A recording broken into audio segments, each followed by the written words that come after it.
Halo, nama saya Ahmad Faibarozi dengan NPM 0620210733. Video ini saya buat untuk melengkapi laporan praktikum pertama dari praktikum Jarkom yang sedang saya ikuti. Di sini saya mendapatkan soal praktikum 4 soal. Untuk soal-soalnya di sini saya sudah buat laporannya, sudah menjawabnya. Yang pertama adalah menjelaskan lapor DHCP menurut kalian. DHCP merupakan singkatan dari Dynamic Host Konfigurasi Protokol. Ini adalah sebuah layanan cara otomatis memberikan IP kepada komputer yang memintanya. Komputer yang memberikan nomor IP inilah disebut dengan sebagai DHCP server, sedangkan yang meminta request disebut dengan client. Seperti yang dijelaskan di atas, jadi fungsi DHCP adalah memberikan nomor IP secara otomatis kepada komputer yang meminta atau melakukan request. Lalu selanjutnya nomor 2, menurut pendapat kalian pengertian dari jaringan. Jaringan dari dalam ilmu komputer adalah sebuah sistem yang terdiri dari 2 atau lebih komputer yang saling terhubung satu sama lain melalui media transmisi dan media komunikasi sehingga saling berbagi data aplikasi maupun berbagi perangkat keras komputer.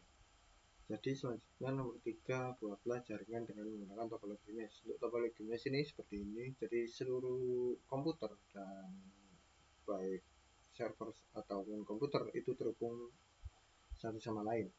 Jadi sini saya contohkan ada satu server dan 4 komputer, yang dimana keempat komputer ini terhubung ke dalam satu server dan 4 komputer ini terhubung satu sama lain. Selanjutnya ada konfigurasi DHCP client. Syarat client harus menggunakan IP address dengan ini. Nah, sini awalnya saya melakukan perhitungan untuk mendapatkan range dari IP address, karena nanti di sini ada konfigurasi alternatif dan subnet yang saya tentukan. Lalu nanti ada fixed address, jadi dari range ini nanti akan difixkan, jadi bahwa server client ini akan mendapatkan IP ini. Untuk perhitungannya seperti ini. Jadi untuk IP-nya ditulis bersama ini per 24. Nah, 24 ini adalah merupakan subnet. Jadi kalian bisa mencari subnet ini melalui tabel di internet. Terdapat 24 ini, terdapat rumusnya. Jadi kalian masukkan rumusnya di sini adalah 111, satunya 8 kali, ini 18 kali, ini melambangkan 255. Jadi ini merupakan pada awal ini ada 2 pangkat 8, lalu 2 pangkat 7, 2 pangkat 6, 2 pangkat 5, dan seterusnya. Jadi nanti hasilnya 255, lalu ini 255. Nah, karena di sini 0, maka otomatis belakangnya ada 0 semua. Karena 2 pangkat 0 adalah 0 semua. Ini adalah 0 semua, jadi ya sini terusnya 0. Selanjutnya untuk pencarian jumlah subnet, kita melakukannya dengan mencari nilai X atau nilai angka 1 di akhir dari subnet ini. Jadi kalian cari angka 1 karena di sini 0 atau tidak ada. Jadi di sini tulis saja 0, lalu untuk rumusnya ada 2 pangkat X, ya, berarti 2 pangkat 0 berarti 1, jadi jumlah subnetnya adalah 1. Selanjutnya kita cari angka Y untuk menentukan jumlah host per subnet. Jadi kita fokus pada sini karena 0 di sini paling belakang adalah banyaknya adalah 8, jadi kita masukkan 8, lalu kita masukkan ke dalam rumusnya 2 pangkat Y min 2, jadi 2 pangkat 8 adalah 256 kurangi 2, ya, 254, jadi jumlah host per subnetnya adalah 254. Lalu untuk penentuan blok subnet, ya, untuk blok subnet ini rumusnya adalah 256 kurang dari subnet yang kalian dapat akhir dari subnet di sini. Kalau di sini 192, yang kalian kurangi 192 karena di sini 0, jadi kalian masukkan 0 saja. Lalu hasilnya adalah ini. Nah, untuk penentuan range subnetnya, jadi kalian mulai dari 0, lalu ada kelipatan 256. kelipatan ini 256, 5112, 72, 708 dan seterusnya. Lalu untuk penentuannya di sini networknya kita tulis dari soal tadi awalnya, lalu kita masukkan untuk IP awal itu kalian masukkan +1, tambahkan 1. Lalu untuk range-nya adalah di akhir adalah kalian masukkan hasil dari ini 256, kalian masukkan ke dalam sini, nanti kurangi 2, itu merupakan IP akhir. Lalu ada ID broadcast, untuk ID broadcast kalian ambil IP akhir lalu tambahkan 1. Ini juga seterusnya. Sini tidak saya lanjutkan karena di sini sudah terlihat bahwa network ID-nya ada 256, jadi otomatis kalau saya tambahkan di sini nanti akan 256 plus 1 2567. Jadi tidak perlu dilanjutkan. Nah, yang kita pakai adalah ini. Setelah dapatkan ini, kalian masuk ke Ubuntu server kalian. Di sini saya sudah melakukan beberapa hal, jadi akan saya close dulu untuk mengulang. Jadi untuk awal kalian bisa masuk ke rootnya, lalu masuk ke ini sudah lihat lagi ya. Jadi kalian konfigurasi IP address, sini kalian masuk untuk konfigurasi ini kalian masuk ke network interface. Jadi kalian nano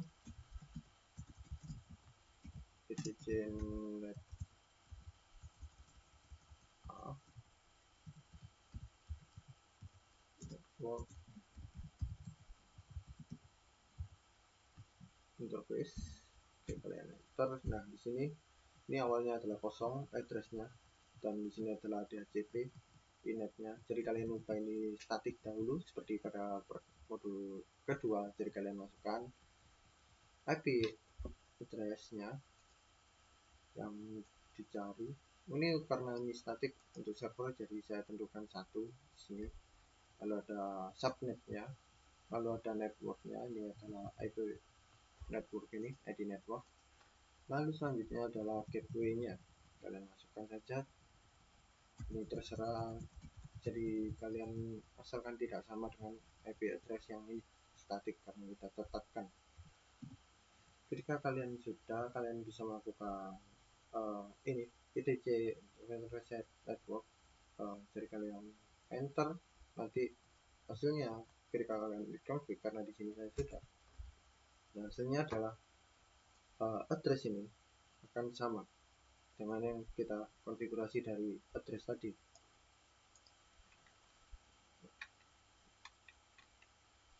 Ini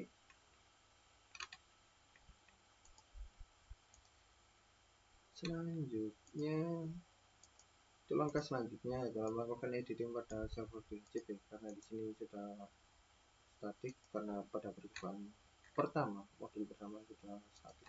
Ketika tidak perlu menjelaskan ulang, jadi lanjut saja ke DHCP configuration, DHCP conf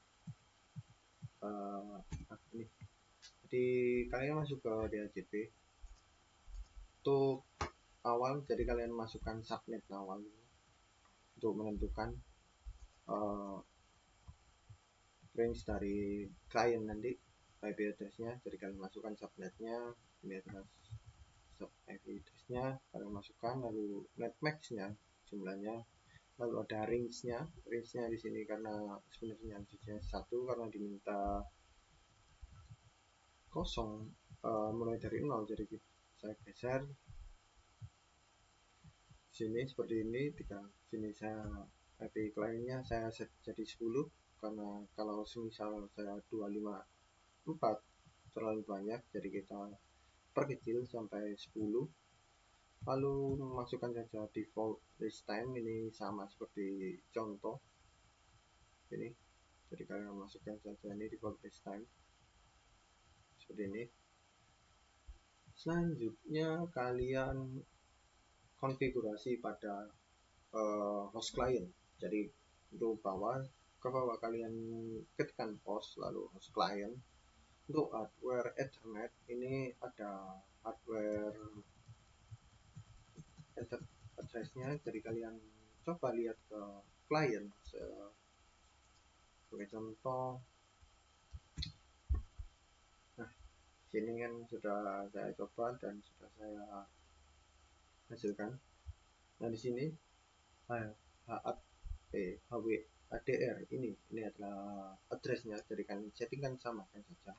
Lalu tetapkan IP-nya yang dipakai apa, seperti ini. Setelah IP-nya ditetapkan, kalian langsung saja Ctrl X, lalu kalian yes, nanti enter. Setelah sudah, nanti kalian restart menggunakan perintah ini, etc init isc dhcp server restart. Setelah restart nanti akan tampilan seperti ini, restart oke, tidak berjalan, tidak error. Lalu kalian ke interface dari kliennya itu sendiri.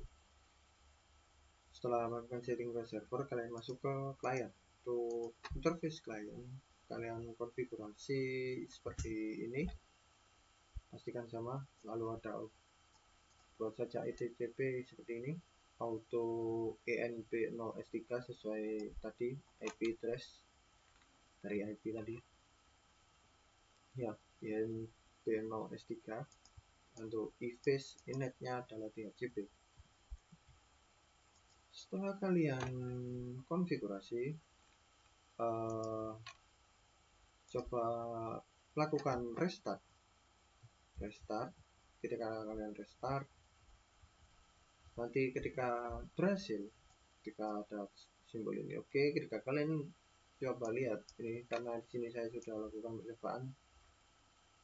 Nah di sini berhasil dan IP address-nya adalah ini, sama seperti yang diminta, 30 kosong.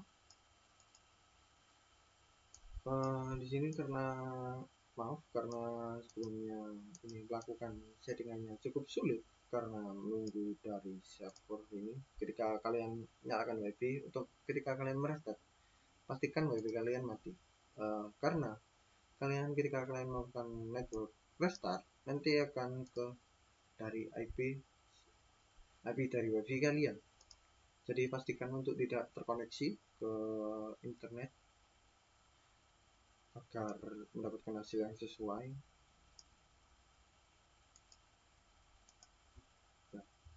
Jadi kurang lebihnya seperti itu. Ini untuk hasilnya. Jadi ketika kalian ping menggunakan server lain, jadi ini kan saya sudah buat 2 server. Nah ini saya punya server.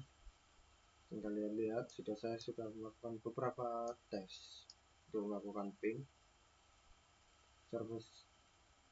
Nah sini seperti ini. Nah ketika kalian tidak berhasil connect, nanti akan tulisan disable, karena ini tadi ya saya sudah melakukan banyak perubahan. Jadi mungkin ada host unreachable, tapi ketika kalian berhasil nanti akan seperti ini,